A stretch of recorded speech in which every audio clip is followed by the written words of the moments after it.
All right, welcome, everybody. This is Imran Nanlawala. I'm here with Chris Grayson. We had him on a couple weeks ago to discuss his move from Chicago to South Carolina, opening a new business, his third gym he's opening up. Chris is a strength and conditioning coach, many certifications, many years in the trenches.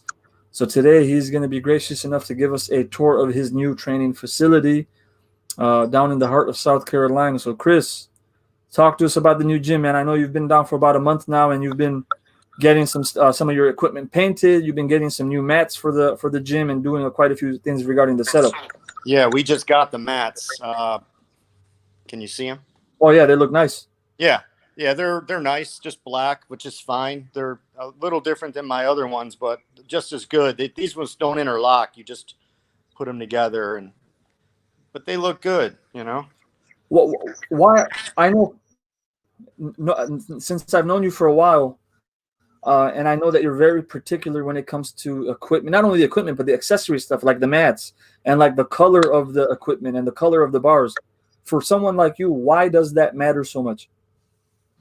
Well, all colors are going to matter. I mean, everything's going to matter on how it looks, presentation, the quality. You're going to be in the gym a lot. You got to be happy with what you see. I mean, if you go into your gym and you're spending a significant amount of time in there and you're staring at your stuff all day and there's something that drives you crazy, whatever that is, maybe it's the color you don't like or whatever. For me, I can only really speak for myself, but I can't imagine I'm the only person that feels that way. It's going to bother you. So there was this guy, Robin Sharma, who's kind of like a motivational speaker. He's kind of like a Tony Robbins. And he always said, buy once and cry once. And that always resonated with me because it just makes sense. I mean, if you're going to spend money, make sure that you're getting what you want. Otherwise, all you're going to want to do is replace it constantly because you just don't like it. So there's definitely a motivating factor, and I think you highlighted a very important point that you're going to be in the gym all day. So you're literally looking at this all day, every day, for years maybe. Now, have you Yeah. also noticed that it impacts the client? Like the clients really, if they really dig the look and the feel of the gym, it's something that makes them more excited to come. Well, every gym that I've had. I had one gym with my friend Ben Knapp in Michigan, and that was very, very nice. I had Urban Strength Institute, which was nice. So I never had anybody not think it was nice or felt the same way that I did. But I mean, I think branding and making everything match your brand, whether it be colors, whether it be, having logos, maybe having, design and artwork on your website, in your gym. I think all that matters. I mean, the more, the better artwork you have, the better paint you use, the better presentation you have is going to produce a better, feel for people. So that matters. I mean, if you just have a room painted, white with, think of the most boring room you could imagine. You can do, let's say the training's great, right? The training doesn't Right. change, but now you use better paint, you use some colors, you throw up some artwork, that's going to change everything. So and okay, so now we talked about the design, and then a couple weeks ago we talked about your kind of pursuit of getting different equipment, the right equipment. And one thing that I can testify to is the equipment that I see at your gym, and your gyms are usually very different than what I see at traditional gyms, and in a good way, different in a good way. They seem Right. very modified in the sense they work on very specific parts of a particular lift, or they assist in particular parts or movements in a particular lift. But it's just very cool looking equipment. So can you give us a quick tour of your new gym and showcase some of the new equipment? Yeah, of course. Okay, let me start with this. Can you see this? Can you see this pretty Yeah, it well? looks like some type of bench press. Yeah. Yeah, this is the first piece of prime equipment that I have. And what's cool about this is you can put the weights here, you can put them here, or you can put them down here. I don't know if you can, I wish I could flip this thing around, but I don't know if you can see that too well. Yeah, I could see it. Yeah, Okay. yeah. But that's the first So piece. basically you're able to. Yeah, it's the first piece that I got. Can you see that? Yes, it's prime incline Yeah. press. Yeah. So then what I did was, since I liked it so much, because you can manipulate where you put the weight on those three different locations, you can manipulate what part of the resistance profile you're loading.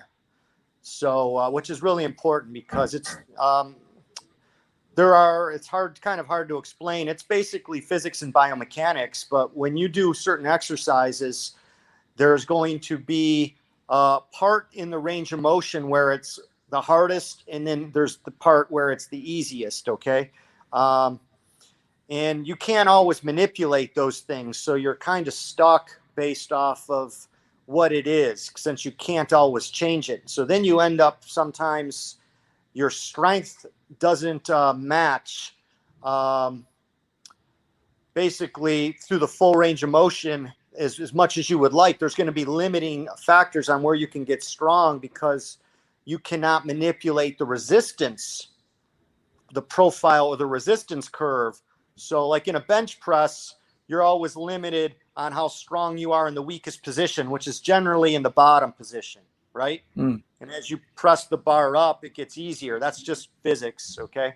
And you can't manipulate that. So, sometimes it's not always easy to bring up a weak portion of a range of motion. But these pieces of equipment do that. So they're extremely unique. So here, I'm going to give you another example right here. This right here is the pull down, right? Okay, like a lat pull Really, down.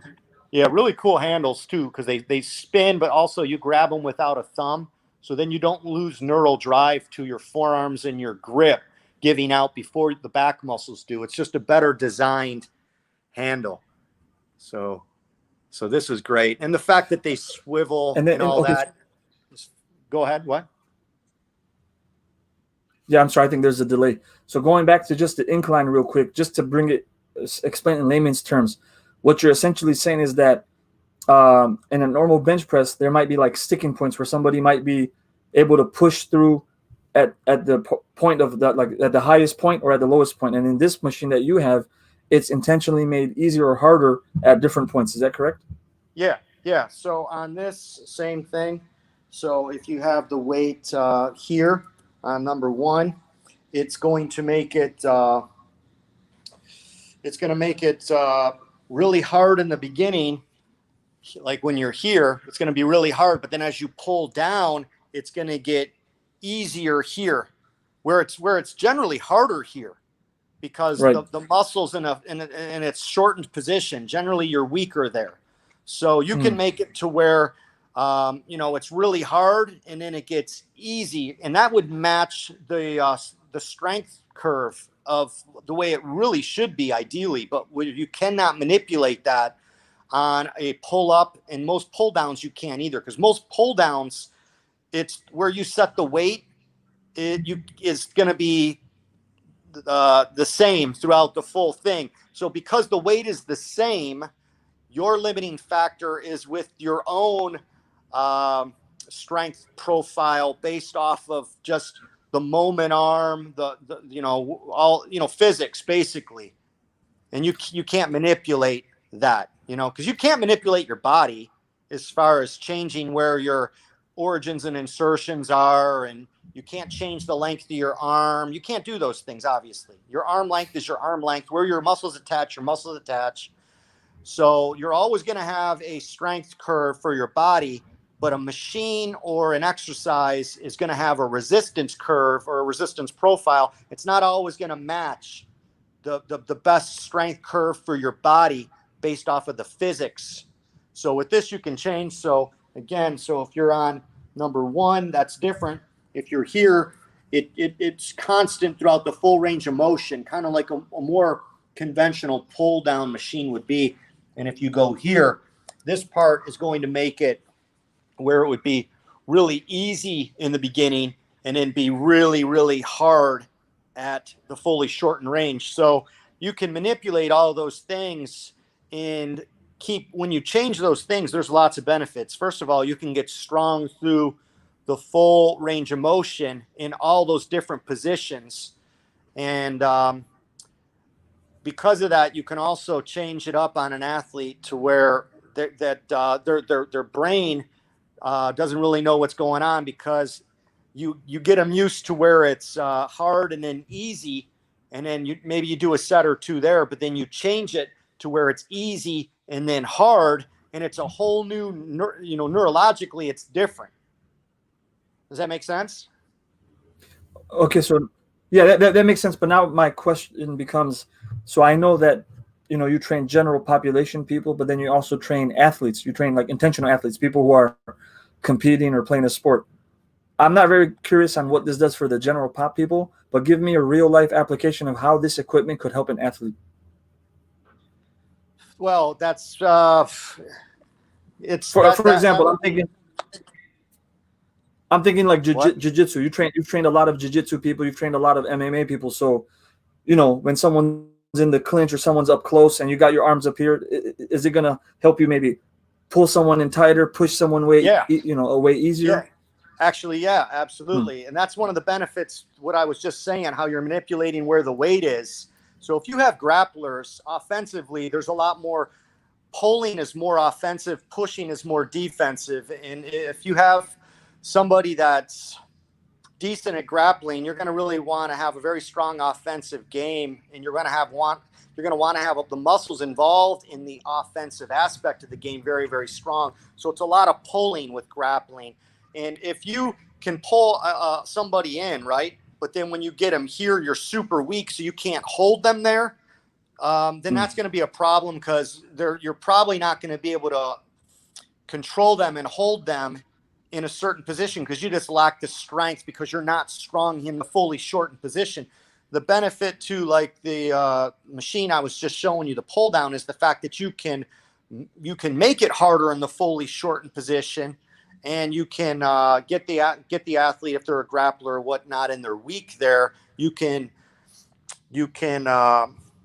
make it to where it's set up perfectly for where their weaknesses are. So it's really, but with athletes, the reason why it's kind of hard to explain training when you use a broad sense of the term as an athlete, because athletes are going to differ depending on the sport or depending on the position of the sport. But I'll give you another example, though, relevant to athletes.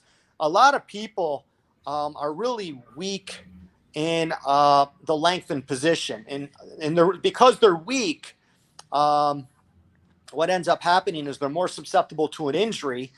But also there's this inhibition that'll happen, to where if I'm really weak in a lengthened position, and you go to do something, and my body recognizes, oh, because we're weak here, we're more susceptible to an injury, your brain will inhibit the muscles involved out there in that weakened position to protect you.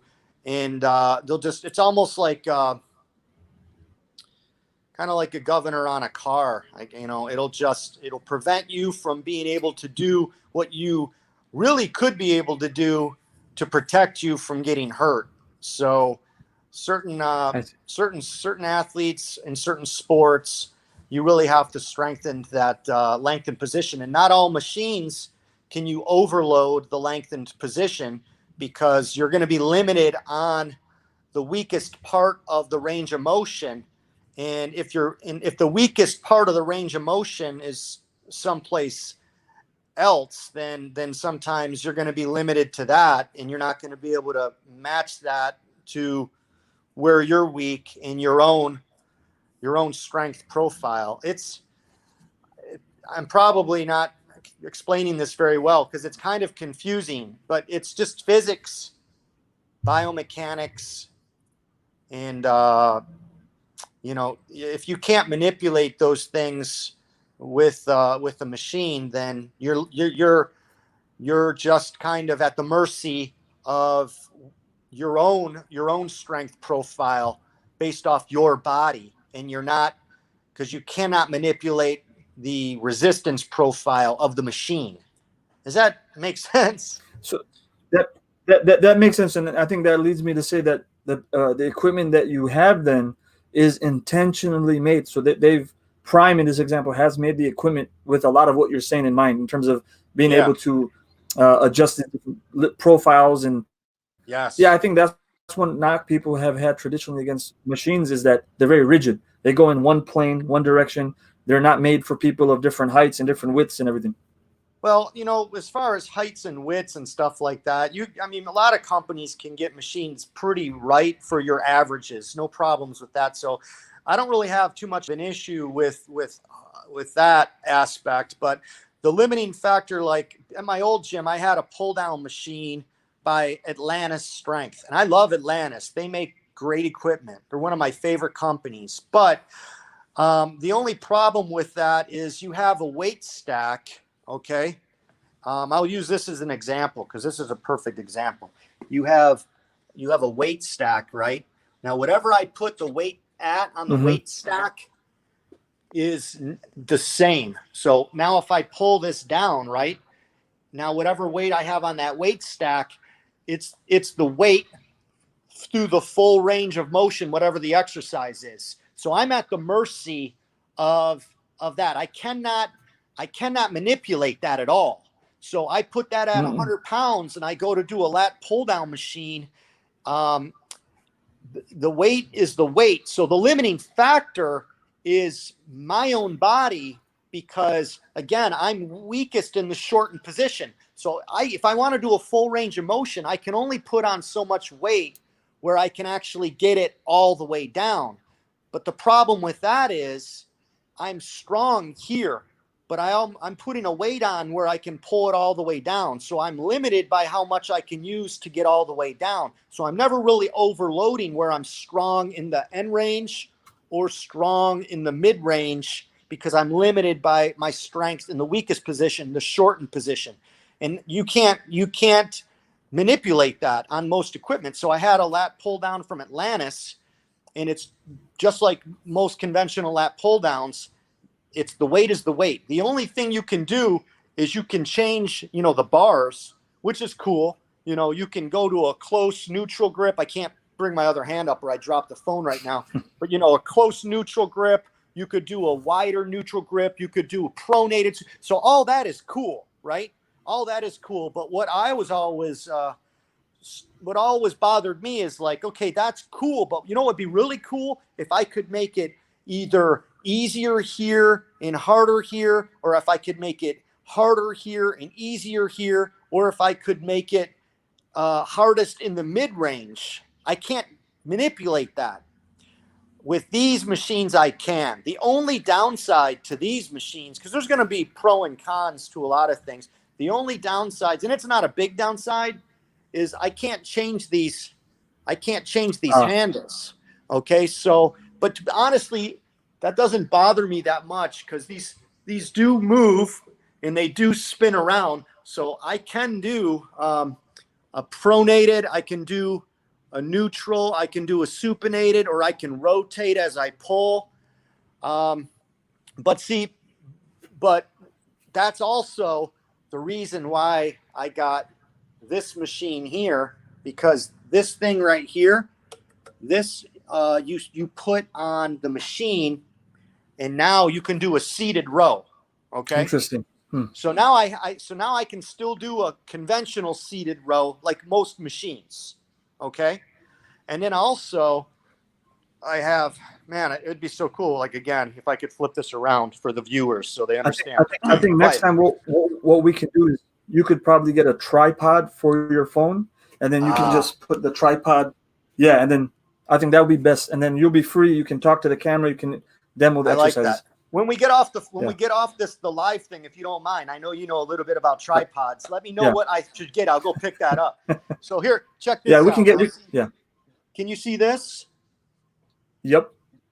All right, I'm trying to. All right, so here's where your knees would go underneath this, and here's where you would sit. It's this part right here is just a place where you can put stuff to hold stuff when you're not using it, so it's not making a mess on the gym floor. It's just so it's organized. That is a seat that you can put down on here, or you could put it back down on that other machine way over there that I was showing you. And now you can do a pull down. Okay, so I can do a pull down, like a more conventional pull down, that just like I had at USI, Urban Strength Institute, or I could do a row just like I did at my other gym. So I got those partially for that reason, because I fixed the problem that I just described. So now I can use all those other bars that I wanted, and I have a lot of variety now. Okay. But then in addition to that, I still have this pull down, right? The one I just was talking about with you. And I also have this over here, this seated row. And so this seated row is the same thing. It's by Prime. Handles are the same. I love these handles. So they again, rotate. Okay, nice.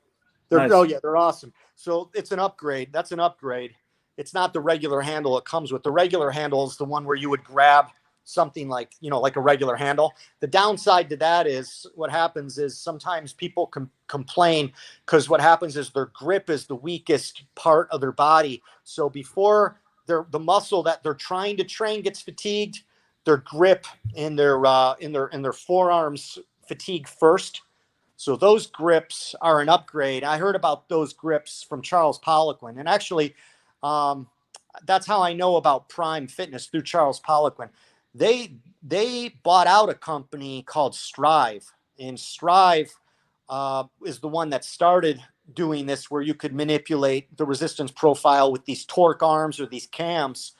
And I never really gave them a whole lot of attention, though, because I was really big on Atlantis equipment at the time. And nobody really talked about Strive that much. They were kind of flying under the radar. And then Prime Fitness bought them out. And then, again, Charles Poliquin started talking about them. And, anything that he talks about, I pay attention to. And I'm a real big stickler about equipment, not just training. I love equipment. I geek out over equipment, always have. So I started to look into that a lot. And again, they did something that really nobody was doing, So I got, their seated row right here. I got the pull down right here.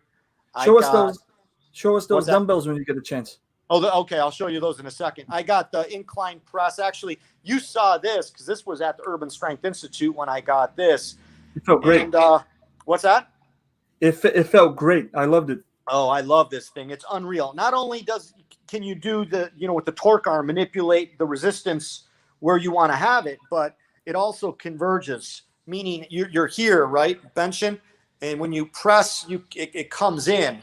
So you can fully shorten the muscle, because what you're doing is you're trying to pull the origin to the insertion. So in order to do that, the muscle has to shorten all the way. So because the pec muscle, the way the fibers run like a fan, what they do is they adduct the humerus and internally rotate it. So if you do a regular barbell bench press that just goes straight up, it doesn't go in, you're really not training the pecs as well as you can be, because you're not fully shortening the muscle. So that machine, it converges in, so you can fully shorten the pec. Yeah, here's the dumbbells. And again, I had these at Urban Strength Institute. I had to bring these, of course. I sold a lot of stuff, as you know. I couldn't sell these because these were like, I got a discount on these. These were $10,000, and that was with the discount. And so, even if I were to sell them for half, $5,000, a lot of people wouldn't really be in the market to buy $5,000 dumbbells, So, and I would just have to replace them. And what's so special? Well, a couple things. First of all, I mean, you have 5-pound dumbbells all the way up to 90, but I also have all these add-ons. So it actually goes up to, I don't know if you can see that, 90, 92.5, 95, 97.5, 100, 102.5. So I got basically 5-pound dumbbells up to 102.5-pound dumbbells in 2.5-pound increments. And it takes up a pretty small space, considering, So I mean, if you got both, it's taking up a very small amount of room, considering. So if you have a small studio and you don't have a lot of space to do the regular thing where you have the dumbbells like on the wall, a huge rack of dumbbells, It's going to take up a ton of space that you really don't have. These are unreal, man. And it's fun. And again, I saw these at the Poliquin Strength Institute for the first time in 2011 in Rhode Island. I went out there, and he had those, and I thought, man, those are really cool. So the benefit, because you kind of glanced over it, is the benefit that you can micro load them. You can like adjust per dumbbell. You can kind of adjust the weight of the dumbbell. Well, that's one benefit, but a lot of dumbbells you can get a lot of dumbbells that'll go up in 2.5 pound increments. Okay. So that's not really like super unique. Okay. Many dumbbell companies do that. The most unique part about it is this, because it takes up such a small amount of space. That's one thing. The other thing is that these are really unique because these things all right here, these, like, I can put this on here. Can you see this real good? Yep. That's a magnetic. magnet. It's a magnet. So now I have to spin it. I can take it off. Nice. So I just went from 30. I put these on both sides. Now it's 35. Now I can spin it. Boom, take it right back off. So that's obviously pretty unique. These handles too. These are fatter handles than regular. So I got fatter handles so that way you can strengthen your supportive grip strength by holding on to something thicker. And then when you go to something smaller, in theory, you should be stronger. I think that's true depending on the exercise. I don't think it's necessarily true for every little thing you do. I think that was oversimplified, and it just wasn't. I haven't found that to be as accurate as it was being said back in the early 2000s. Basically, they made it sound as if you benched with the fat bar, that you went to a skinny bar and you're going to lift so much more weight. I didn't find that to be true at all. But if you do like a row, or you're doing something where you're opposing gravity, and you're doing a row and you're here and you're pulling, and you have to use your grip a lot because it's not over you, then yes, it will increase your grip strength, but just supportive grip strength. So I don't know if you want to see anything else, but here's a pull-up. Yeah, I think we got time for one more. So yeah, let's look at this. All right, so this again, remember those weird handles? Yep. These are just like the handles for the pull down and for the row that I showed you again. So you don't have to use your thumb to adduct to hold something. You hold it here, and you lose less neural drive to your grip. Therefore, you can train your back a little bit more effectively. So these can go in, and that's meant to happen as you're doing as you're pulling up. What you mean? Them go in? Yeah. Does it lock? Are you supposed to lock it in place, or are you supposed to leave it like free moving? Oh no! You lock it in place. I got you. Okay. But if you now depending on how big somebody was and wide their shoulders were, that would have a lot to do with how wide you would want or how close you would want this. But also when you make those changes up here and you change how close or how wide it is going to have a bit of an effect on the motor units that you're recruiting from. You're going to, so the more you change angles, the more motor units from a different motor unit pool you recruit from. And basically, if that doesn't make sense to anybody, you want to get strong in many different places. If you're always going to be in the same exact place with your grip, then it's not going to work as well as if you were here and then you were here and then you were here. You want to be strong everywhere, but you also don't want to do things that cause any kind of pain. You don't want to ignore it, even if it's really a little amount of pain too, I've found. So you're going to find different widths in different positions are going to feel different for different people based off of their anatomy, their muscle tie-ins, the length of their arms or legs, depending on what exercises we're talking about. So you have to find stuff that is going to feel good for the person. So you have to, you want to be able to manipulate those things. And when you can't, and they're in a fixed position. I mean, the old pull-up stuff that I had, which back then was, in my opinion, state of the art, you couldn't rotate those inward like that. They were fixed. but you'd have different handles you could grab, right? They'd have different handles that were fixed too, and you had options, and that was cool, but you couldn't bring it in like that and rotate it in. So that's like the next thing. Now everybody's doing it, and they should be, right? So yeah, so this is again, this is a prime power rack, and it pretty much it will do everything I want it to do. You can put attachments on, like, can you see this dip attachment right here? Yep.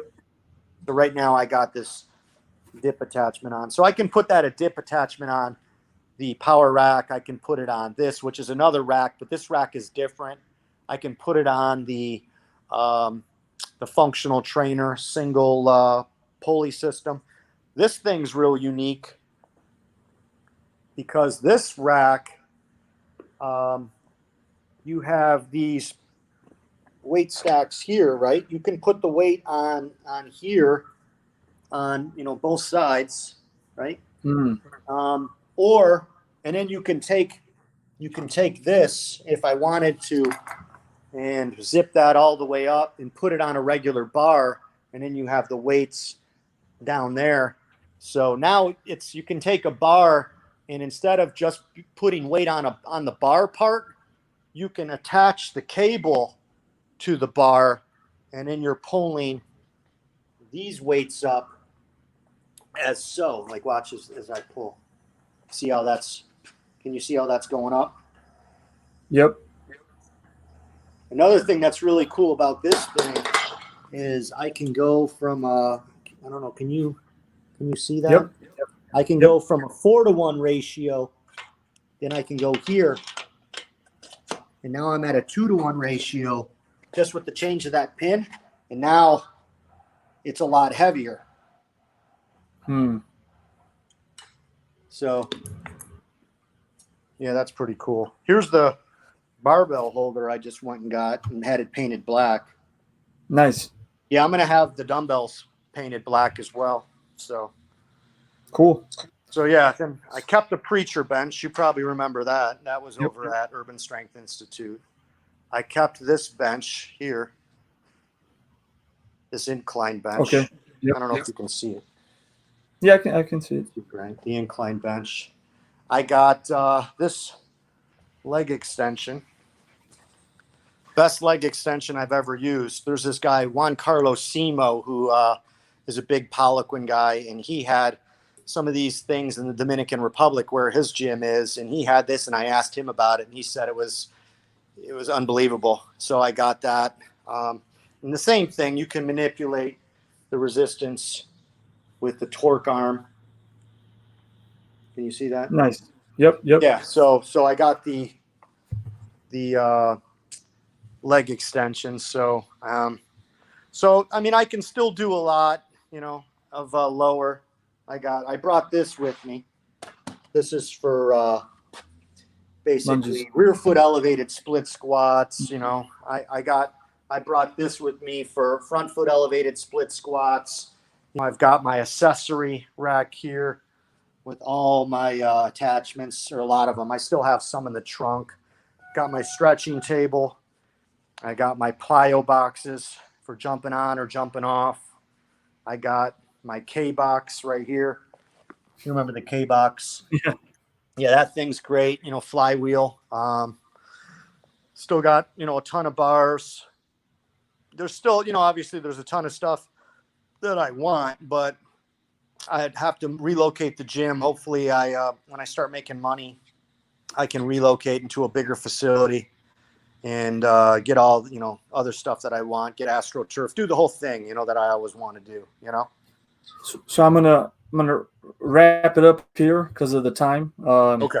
And I'm just gonna remind people that next week we're gonna be launching our course. I know we've been saying it, but the course is now ready, and the landing page is ready. So next week we're gonna share that link, and Chris goes into details. He shares his insights into how he looks and purchases equipment.